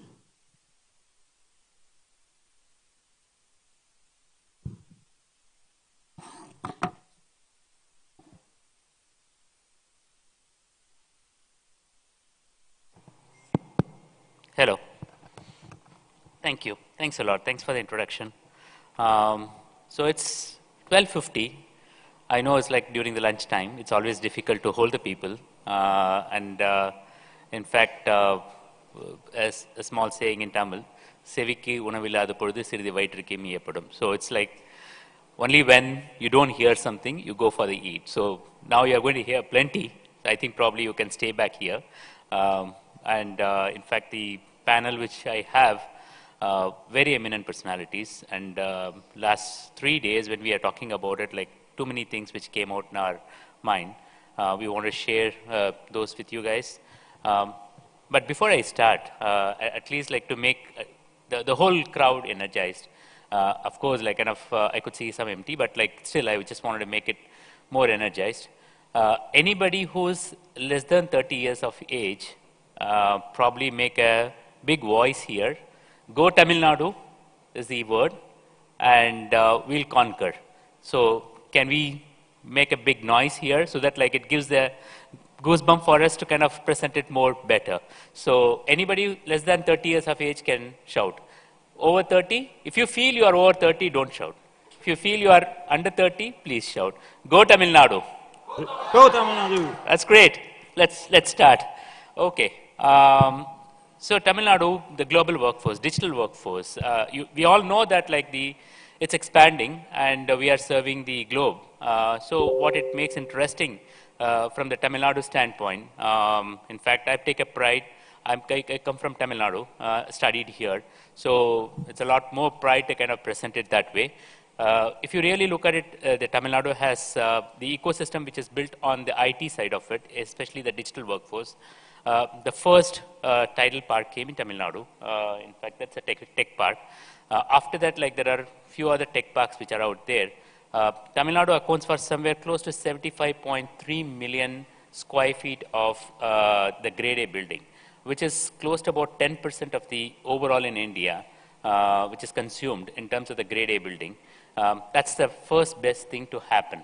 Of which, in fact, I wanted to kind of give the perspective of the export revenue, which is over 28 billion, which is again a 10% of the overall revenue, which is to 280 billion. So with that revenue, which means a sizable amount of tech workforce is here, it's obvious that like Tamil Nadu is poised to the next level. More importantly, I could take it, all the multinational companies are here, Indian multinationals are here, foreign multinationals, product companies are here, even the Indian SaaS companies which are going global like Zoho, Freshdesk, and all those companies are incubated here. So which makes it so interesting. There is a wide variety. But the one interesting part which I wanted to bring it out in Tamil Nadu is not just IT. There are non-IT segments. Automobile, it's called Detroit of India, South Asia. So the automobile segments, the healthcare is so good. The tourism is vibrant here. So these also contribute to the IT sector a lot in terms of building up the knowledge hub for India as well as for the globe. There are certain policies. In fact, we are going to talk about it. The startup and innovation policy, which is about like 10,000 startups before 2026. Cybersecurity policy to start the cybersecurity companies, and ICT policy to enhance tier 2 and tier 3 companies. All those are in the right directions, which makes it even more interesting for a global perspective. The last but not the least, the colleges. I don't have to say this. Young, vibrant community. You name the arts and science colleges, engineering colleges. Apart from that, like you have the Mathematical Institute, Statistical Institute, Agri Institute, the healthcare universities, everything is out there. So which means a knowledge hub, it's truly a knowledge hub, and that's where the knowledge industry flourishes. So with that start, I think probably we should move on to ask that question. The first question which I really wanted to kind of ask, we all go to various countries, and especially the students, I could see a lot of student community. We all go to various countries. We aspire to go to various countries, right? But do you know one person who's here, who has come from Ireland, and next week is going to participate in Alanganallur, is a bull tamer. Can you all believe that one's like kind of somebody who is so ingrained into Tamil Nadu, and more importantly, he likes to stay here. So I really wanted to, what takes him the last 15 years he is here, 15 years of his experience in Tamil Nadu. And of course, every time I need to ask him. Last time we were in the same panel. This time also I'm going to ask the same question. Vanditingla? Vandateni Sola. Yes, So, which is the only reason I came to Tamil Nadu. It's like Vandatena Sola, the great Rajinikanth, is the only reason I came to Tamil Nadu. No, I came initially in 2001, where I had an office in Tidal Park, which was opened by Mr. Oneindia, I think Mr. Stalin's dad, which was a really impressive facility. I was a big determinant in attracting my business to Tamil Nadu, but ultimately it's the talent, and you might come for a certain reason, but the reason you stay may be different, and it really is around talent, people, and what the value add that they're going to bring to the organization, to our customers, and that's you folks, a lot of you, is really why we're here, and if you're able to rise up through the curve. But it's been an interesting experience, and if I go back to 2000 and 2001, the talent pool was perhaps a little bit less evolved. I remember going to Anna University, to the computer science department, and they didn't have very many PCs or computers available. Now, that doesn't mean you cannot learn the basics of computer science, and you're still well able to get on top of algorithms or understanding the theory, which was very impressive. And weirdly, I was impressed by the fact that the students knew so much without having access to a lot of computer labs or computing time. They still had the smarts to get there. So that was like 20 years ago, and now that picture's changed dramatically. And I think, just in terms of facilities and infrastructure amongst the colleges has improved a huge amount. But also the world in which you will enter has also moved forward. So, keeping that gap closed is definitely a challenge. So while you've got all the labs and you've got all the equipment now, again, it's just stretching you all mentally and in terms of intelligence. And those raw foundations around computing, those computer science basics about understanding the hardware, maybe assembler, and the software that layers on top is still really important. But there's still a stretch now in the AI direction. And can you guys evolve? Can the education institutions evolve and grow and progress really, I mean, really fast, because the half-life of knowledge now is probably about 6 months. Like in 6 months, the tools we're using today will be different in 6 or 9 months. That used to be a 2-year, 3-year cycle. So I guess in your universities and your colleges, you need to learn how to adapt very quickly. You need to learn how to learn, and you need to learn how to adapt really, really quickly. So I think that's where we are today. And in the future, if I can finish on that, I think there's a great future for, if no other reason, the population age gives Tamil Nadu a huge advantage. And to be fair, the governance here, I think, is quite good. It's relatively, I think, light touch, and that's good. I mean, governments and bureaucracies tend to want to get involved, tend to want to interfere, tend to want to regulate and help. But actually in Tamil Nadu, I think there's a pragmatism that sometimes less government is better. There's less interference, less telling you what days you can work and what days you can't work, and maybe the Labour Department not being so aggressive. So I think the governance here is quite good. It's quite stable, it's quite predictable, changes, DMK, you know, back and forth. But generally speaking, there's been a pragmatism towards business that I don't see in other states, if I'm honest. So I think that's also very, very helpful. And credit to the people of Tamil Nadu. Yeah. Fantastic, Con. Thank you. Thanks for the perspective. In fact, the 2 points which you touched, one is learn how to learn and learn how to adopt. It's an interesting fact, because we all learn and we forget. But learning how to learn is like a thing which we need to practice it. So with that, I think he also touched upon one more point, which is the average age, Swarna, which is the average age, which is less here. And then he also touched upon the interesting mix of Tamil Nadu. Of course, 15 years he lived, even more than I do here. So which means that like he is more Tamil than I do. So you are in Tamil, you are born and brought up in Tamil Nadu, and you moved to UK. He moved from Ireland to India, you moved to UK. And then you have a statement to say that like you return back, right? Thirumbi vandutten paakringa. So what is that which you kind of look at it as a future for this workforce, especially the young age population, and also the female workforce, which is also going up. So how do you look at it, Tamil Nadu, in the future? Sure. First of all, hearty congratulations to the Umagine team for putting together such a beautiful conference. And then I would like to thank my organization for giving me an opportunity to be here with all of you. So, Vanakkam Chennai. Thank you. So the dialogue that I wanted to continue from Khan is Thirumbi vandutten sollu. Okay. So I was told that, we'll have a lot of youngsters here, especially young women students and all, along with some experienced professionals. So I took this some extra seriously and prepared notes, mainly because we have a bull tamer, okay, and I better be careful with everything.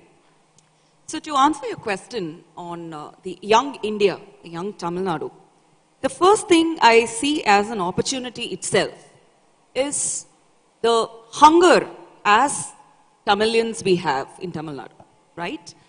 There are multiple statistics to show us what is the difference between our state and others, between India and other countries.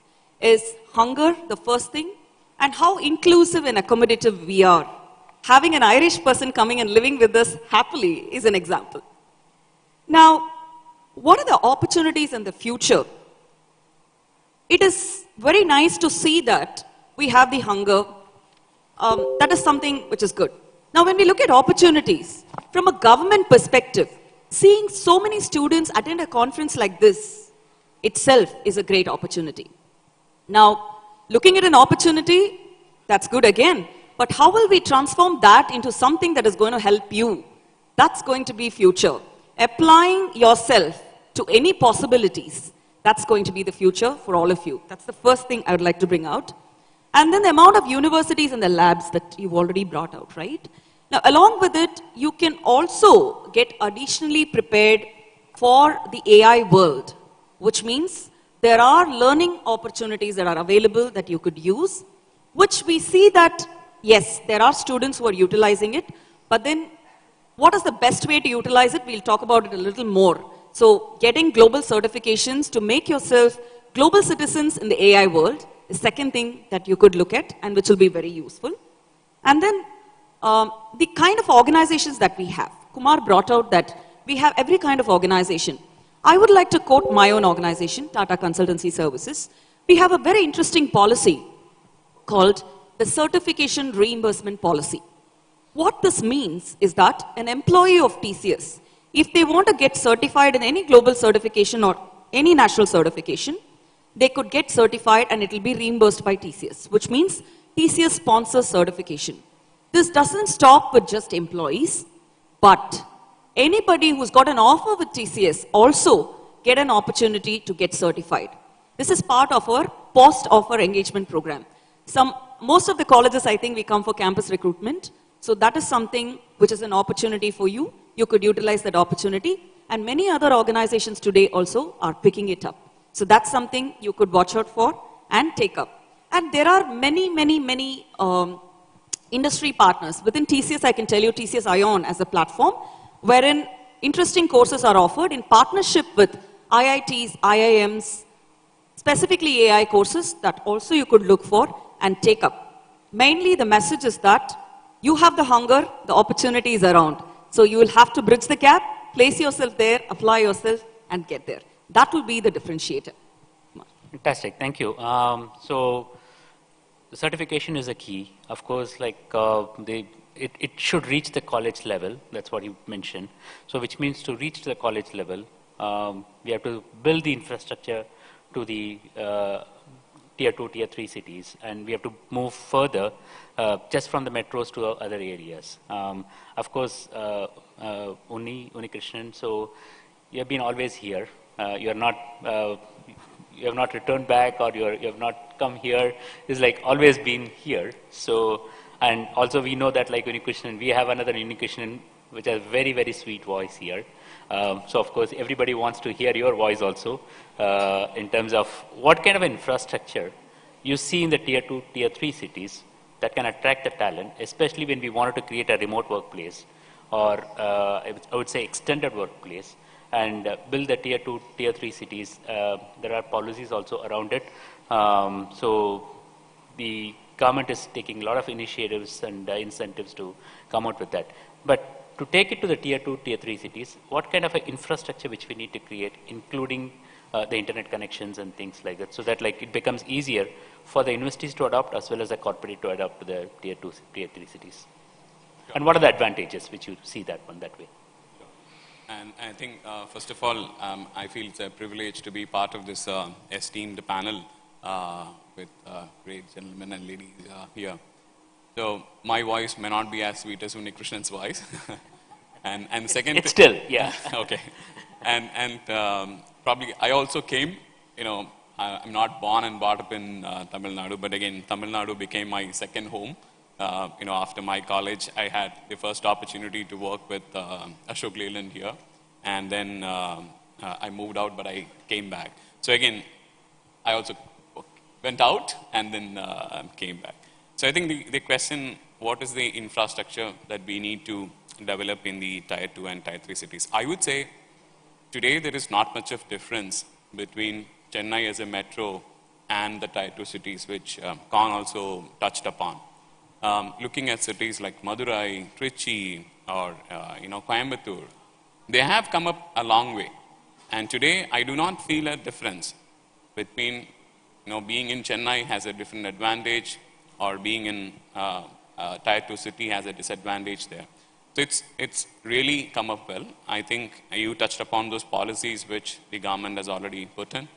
And there's a lot of development happening, IT parks being developed in the things. That gives a real good advantage for the industries to come in. And Tamil Nadu has a real good advantage of the diversified industries. I know most of you would know that Tamil Nadu is the state with the highest number of industries. And again, a very diverse kind of industry. It's not focused on one. Chennai is called the Detroit of South Asia with automotive. I come from an automotive background in my previous jobs. So that kind of a diverse industry creates a lot of domain expertise also. So, and it is not again concentrated only on Tamil Nadu or Chennai as a thing, it has been spread across. The college education, the amount of colleges that we have, it's not again concentrated on cities, it is spread across all the different locations. So I think we are there. What we would need to do further is probably expanding the connectivity between the cities. Today, there are good road networks, good flight connections, airports are there, but probably we may need to step up to the next level of connectivity in all those areas. Bring in the right kind of infrastructure. We already talked about, I think yesterday, the Chief Minister also announced a new tech parks coming up in Hosur. Hosur is a real strategic place because Bangalore has been the IT capital, so-called IT capital.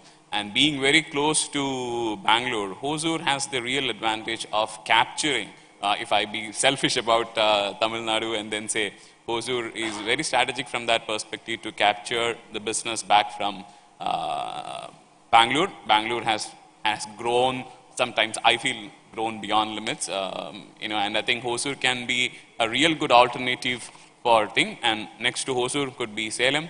And so those kind of cities, so we will have to really look at where is the kind of education hubs today, and then look at how can we leverage that ecosystem available there, and then develop upon the right level of industries. It need not be only IT as a service there, but all kind of domains requires IT. Now IT has proliferated into any kind of industry, starting from agriculture to manufacturing or any kind of thing, hospitality. You talk about it. Medical world is the most transformation happening in that area.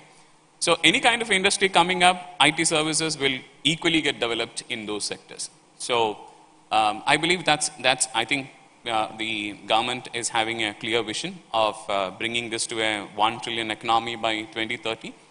And I think these policy decisions maybe have to be fine-tuned to look at those hubs that are being created. And I'm sure the administrative team is already looking about it and then do that.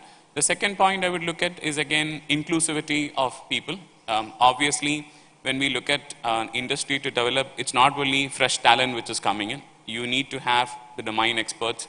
You may have to bring in experts from other states because we may or may not have the right experts for all the areas together. So inclusivity is something which has tremendously progressed. In my first stint of Chennai way back in 2001 to 2006, I saw a different Chennai. And then now, if you look at it, it's completely becoming cosmopolitan. So I think the cosmopolitan nature of Chennai needs to now get spread into the other tier 2 cities. Could be Madurai, could be Trichy, could be even Tirunelveli, and the down south needs a lot of representation from thing. I'm very close to Tirunelveli and Nagarkol. I come from Trivandrum. So, so those are the things that we can work on. Fantastic. In fact, just to kind of add, in fact, you touched a very interesting point, like the non-IT complement the IT, and it's very closer to that one. And second thing is you touched about like the various skill levels which are available. I just wanted to augment what you said. It's been 2,000 years. Tamil Nadu has a rich tradition, right? The first, the civil construction and the structural construction, for example, the Grand Anicut is built 2,000 years back. A dam, an irrigation project for that, a dam is built 2,000 years back when the world even not conceived that one. For example, some of the temples which are architected, structural engineering, even withstanding for 1,000 years, which means something they have done extremely good in terms of structural engineering. And we are talking about the beyond borders, so which means that like the naval and the ship building was done during the Chola period, and they were exporting to various European and other countries, Southeast Asian countries, which means beyond borders were touched even before that one. So even people thought about it, imagined about it. So that's the tradition which is being built. But it's all in the past, right? Like the future is always like kind of, now it's much faster than before. Every you touched that point during the initial thing. Every 1 year it's changing, and the adaptation should be faster. So what kind of infrastructure adaptation, which you're looking at it from your perspective? Yeah, I think a couple of things to think about, and for the audience here to think about in terms of the future. There's 2 or 3 things that I think would be important. One is certainly communication skills and soft skills, and how you carry yourself is going to be more important. 10 years ago, we had that kind of waterfall model of software development, and you could have a sort of couple of front men or women, and then the team at the back whose communication skills might not have been great. But now it's all agile orientated. So that means you will be going on to a daily stand-up phone call or a weekly scrum call. Are you going to be silent on that call? Or are you going to have the confidence to articulate yourself? Will you have the language and communication skills to carry you? But really, will you have the confidence to participate really fully? And on that call, there will be people from Spain, Germany, Mexico, US. It is, we live in a very global environment. So I think in terms of your future challenge and the challenge for the institutions that you go to will be around that piece of communication, confidence, and getting stuck in. I did like the point about the diversity, Umi. I think that's important. I think we're seeing a lot of North Indians in Chennai, which I would not have seen 20 years ago, and I think it's really healthy. It's easy to get suspicious about that or resentful about that, but it's a huge endorsement that the state is doing things really well. People are voting with their feet to come here, and I think that's really healthy. And I think that diversity, and it's again a credit to the state and to the authorities here who have kind of helped facilitate that, because that kind of ability to draw in talent and let it go again, it just shows a very confident state. Whereas I think other states that get a bit wound up about that or a bit sort of tetchy about the number of foreign or migrant labour, I think that shows a lack of confidence in their own stuff. So I think that's also interesting. And the second-tier cities, I mean, I touched the other day, the population of Madurai is about 1.2 million. Coimbatore is probably 1.5, 2 million people. That's the size of a good European city. Brussels or Dublin or places like that are around that population size. So there's no reason why Madurai, Trichy, Coimbatore don't become really important centres of commerce and expertise. So I think that's also, I think the government backing, and again, I'm afraid it is back to talent. The only reason we come is for talent. The hardware and the infrastructure is a kind of a given. I can get that in Eastern Europe. I could get that even in parts of Africa now. You can get that. So it really is down to talent, which I think if I was a government official, I would be investing heavily there because I think that's where the future remains. Fantastic. It's a critical thinking, right? So it's easy to build infrastructure, but the usage and the brain power to use that one, and it's required, it's available in plenty. We have to harness that one. So what a profound thought, Con. Thank you. But to kind of sharpen that skill, Swarna, I'm just going to come to you on that one. If you need to sharpen that skill, especially building the skill and get the international certifications, go beyond what they are doing, what they are learning in the colleges, building the skills which should match with the international standards, so that we go serve the international organizations. What do you think that how do they pursue that one? Because at tier 2, tier 3 cities, for example, they don't even know that how do you go into the Microsoft certification with the costly certification which are available? Should I pursue during the college or later? Or what are the things which they need to do? And you also, because you're coming from a large organization, can also touch upon how the industry academia partnership or some of the mid-sized companies can collaborate, basically make sure that people get the right certification, the importance of certifications, and to upskill themselves. Sure, Kumar. So I'd like to share a story with you all. I have my friend and colleague, Vinod Benjamin here. He's sitting in the first row. You could meet him a little later. Why am I talking about him? Is we studied HR together. Both of us are not technical people, but we are working in a technical organization. That's the first point. Now, he started his career in TCS as a recruiter. He could have continued with that because TCS is a great inclusive organization and he could have continued. Why am I specifically talking about Vinod Benjamin? He's a visually impaired employee and he's our diversity champion. Okay? Now, his career was going really well when he wanted to train himself in accessibility testing with a purpose so that people like him can benefit out of any platform that they are using, which we all are using, which we do not know how it is for a visually impaired person. So he's an accessibility tester and he's able to provide solutions to many of the platforms on how it can be utilized. Now, accessibility testing learning he has taken to upskill himself. That's one perspective. In terms of certifications, there are various ways of looking at it. We partner with multiple organizations like Microsoft, AWS, Google, IBM, NVIDIA, and the likes of many other big giants. Now, in terms of certifications, there is foundation, there is intermediate, and then advanced. So, the suggestion is very simple that you could start with the foundation. An employee who was studying, we picked up a fresher who joined us, a lady employee, women employee. She had completed already 2 certifications when she joined us. Okay? And there's this question always on which certification we should do. Should we go for advanced, foundation? Knowing the foundation is very important, but she didn't stop with that. She was in touch with her senior from college who was in our organization and was also participating in some of the challenges, hackathons that we organized. And today, she's more than 6-7 certifications and is at an advanced level.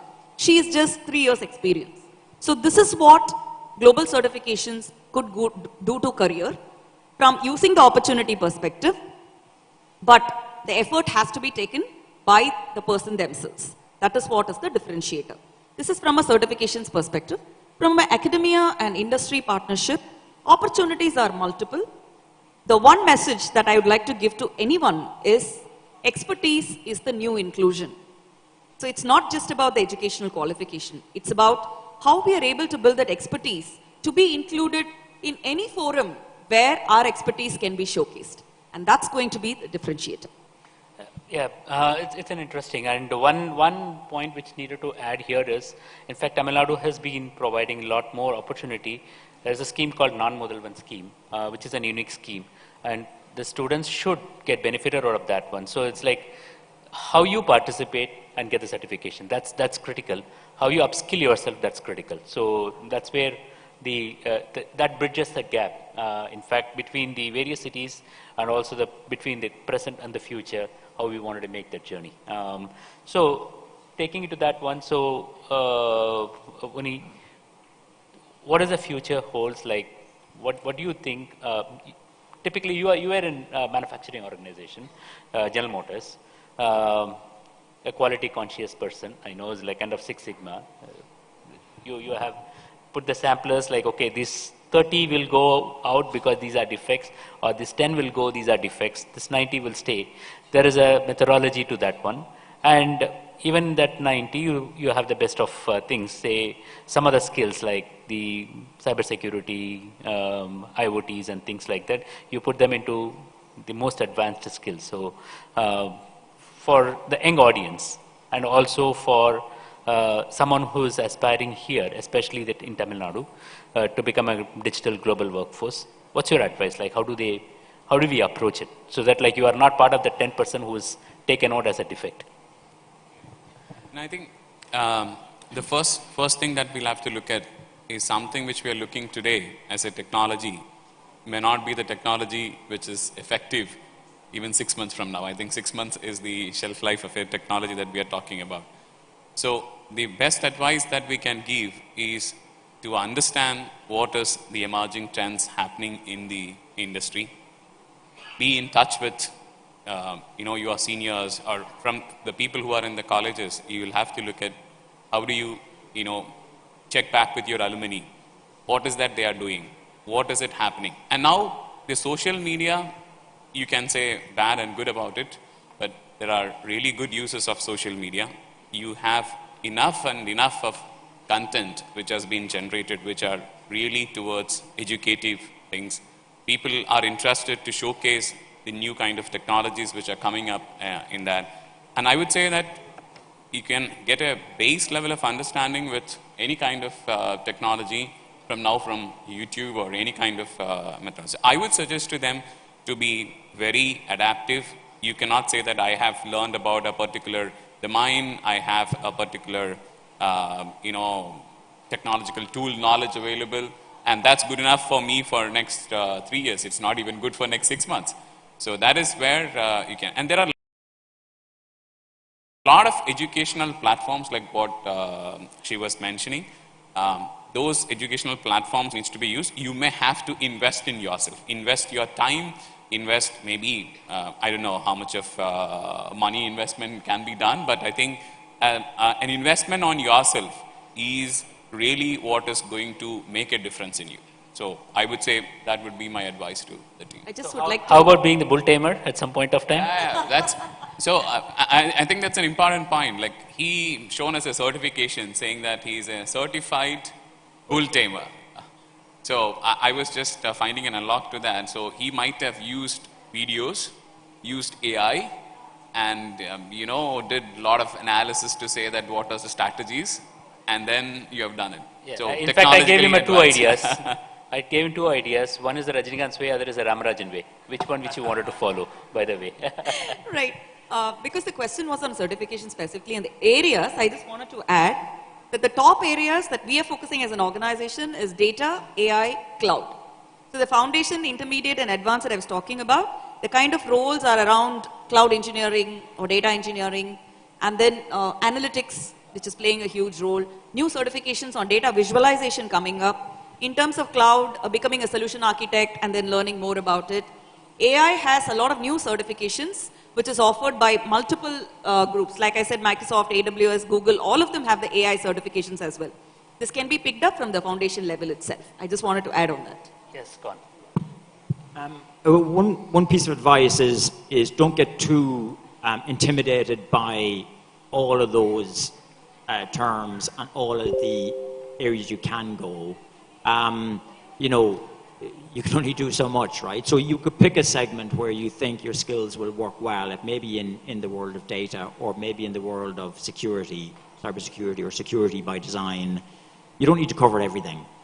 And if you pick a discipline that you know has got a little bit of durability, we know security and software and technology that's built with security from the ground up is always going to be something that's pretty necessary. We know that AI in general is going to run for a long time. So you pick a broad area, and then within that pick one or two courses that you would like to do. It allows you then when you go to interviews just to use the terminology a bit more confidently, and to have an exchange with an engineer about a different technique or tool that you've used. It may be out of date, there may be something else that's come in the meantime, but at least it allows you to have a conversation in an interview where you've got a level of credibility. And you're right, there's courses on YouTube, 3,000 rupee, 5,000 rupees, you can do stuff on Coursera, but you don't have to do everything. But just pick a broad area, like Shwana was saying, and within that broad area, pick another topic and maybe a subtopic. And just do it may be a 20-hour course on that, and that's fine. That's a really good start. And you do 2 or 3 of those over the course of a year, it just means you'll have that confidence that I spoke about earlier. And so, yeah, I think just be realistic about what you want to cover. Fantastic. So we'll go from here very quick one-liner. One transformative ideas for the future. Actionable plan, which do you have anything for Tamil Nadu? For Tamil Nadu, as policymakers, I think you continue to have to back education and really push the educational sector to stay on top and really think philosophically about how they're training the kids and the youth of today. I think I'd be backing, and also sometimes less governance. Less is more. Less governance is better sometimes. Again, if I was a policymaker, a lot of the time what businesses want is no interference. There's a phrase in America that strikes fear into the heart of American entrepreneurs, and it goes, "Hi, I'm from the government and I'm here to help." So sometimes less is more. Thank you. Swarna? One thing that I could think of is bringing all the ecosystems together. Like We heard from the NVIDIA team that AI factory has to be set up, so which means the investment for that. And there are multiple stakeholders, bringing everybody together so that the supply chain is beautifully moving. That's something the government could do. Vani? Yeah, I would just say a different thing, that, we are trying to train our people when they are at the final stages of, their graduation or thing. I think the concept should go back right from the high school, or, that ecosystem has to develop from that. It can be an entrepreneurial mindset, or it could be how the technology is evolving. So those kind of an inclusion from things, I think, could be some of the private schools are doing it, but I think that's where the government should look at having an equal quality of education back into the government schools. That's really going to help us, because over the next 5 years is where we're going to go to a 1 trillion economy, and that's where the pipeline is far behind. So from that pipeline is what we have to start building up. Okay. I think it's a really good point. Just, I mean, if you're a policymaker for Tamil Nadu, and studies globally have shown if you invest money in education when kids are 5, 6, 7 years of age, it's much more powerful than trying to invest the same money later on. $1,000 spent on a child at 6, 7 years of age has a much more profound impact on their outcomes than the same money spent when they're in their teens. So I think you're right. I think basic, like first level education, again, will be the area which, as a policymaker at least, you would be backing. Fantastic idea. It's very appreciated. That's true. Thanks again. And first of all, thanks everybody for joining me here. And all the best to you for next week, Alanganallur. Would like to see on the TV to tame the first bull. And thanks everybody for participating despite during the lunchtime. We are not trying to hold you more than 1:30, but like extra 5 minutes. Thanks for bearing with us, and over to you. Thank you. Thank you so much, sir. Thank you so much, ma'am. I request you to please be seated. Now I would like to call upon Ms. Lavanya, Deputy Collector, Elcott, to please come on the stage and give away a token of love to all our speakers on the stage. Can we give a huge round of applause, please? First, we have Mr. Cornelius Conlon. Can we give a round of applause, please? Next, we have Mr. Unikrishnan Anil Kumar.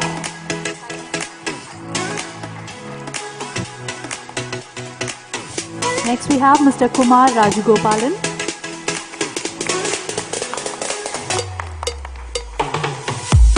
Last but not the least, we have Ms. Varmasudha Selvaraj.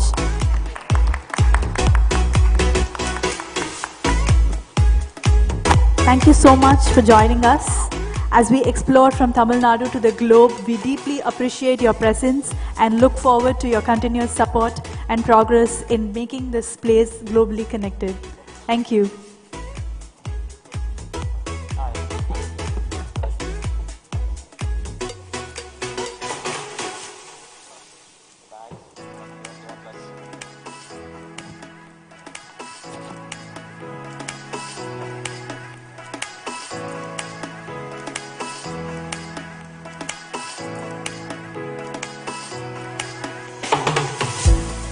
Thank you so much once again, sir. Thank you so much once again, ma'am.